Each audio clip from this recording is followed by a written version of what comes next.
भारत के वीर सैनिकों की बहादुरी और बलिदान की कहानियां लोगों के लिए एक मिसाल है। एक ऐसी ही मिसाल है सेना के जवान उदयवीर सिंह यादव की, जिन्होंने देश सेवा के लिए एक हादसे में अपने दोनों पैर गंवा दिए। इसके बाद भी उन्होंने संघर्ष करते हुए जीवन से हार नहीं मानी। इसके लिए वे आज लोगों की प्रेरणा बने हुए हैं।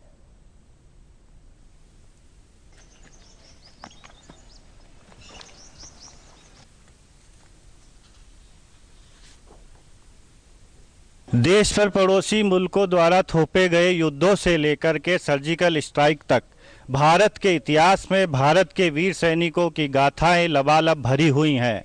इसी गाथाओं में भारत के सैनिकों का बलिदान और बहादुरी के किस्से मिसालों के रूप में हैं। आज एक ऐसी ही मिसाल करगिल विजय दिवस पर हमारे साथ हैं, जिनका नाम है उदयवीर सिंह। जय हिंद सर, मैं उदयवीर सिंह यादव। मुझे सेना में जाने की प्रेरणा मेरे पिताजी से मिली। मेरे पिताजी 1947 से 1952 तक आर्मी मेडिकल कोर में कंपाउंडर थे और उन्होंने देश के विभिन्न हिस्सों में जो घायल सैनिक हो जाते थे उनकी सेवा की। 1997 में मेरे को भटिंडा पोस्टिंग कर दी गई।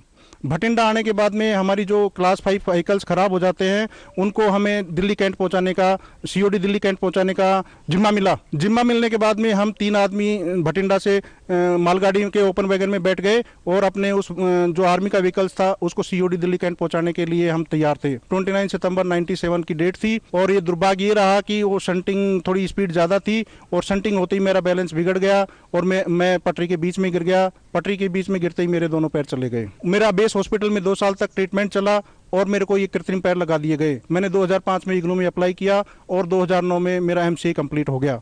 एमसीए कंप्लीट होते ही स्टेट बैंक ऑफ इंडिया में मेरा असिस्टेंट मैनेजर के पद पर प्रमोशन हो गया।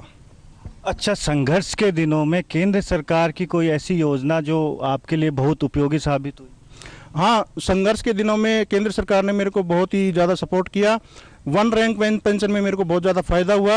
ये जुलाई 2014 में इम्प्लीमेंट हुई थी। इसके मिलने से मेरे को फाइनेंशियल संबल मिला और जो नरेंद्र मोदी जी हैं उन्होंने सभी सैनिकों को 1 रैंक 1 पेंशन दी है। इससे सैनिकों के जीवन स्तर में भी सुधार हुआ है। जयपुर से मनीष कुमार शर्मा, दूरदर्शन समाचार।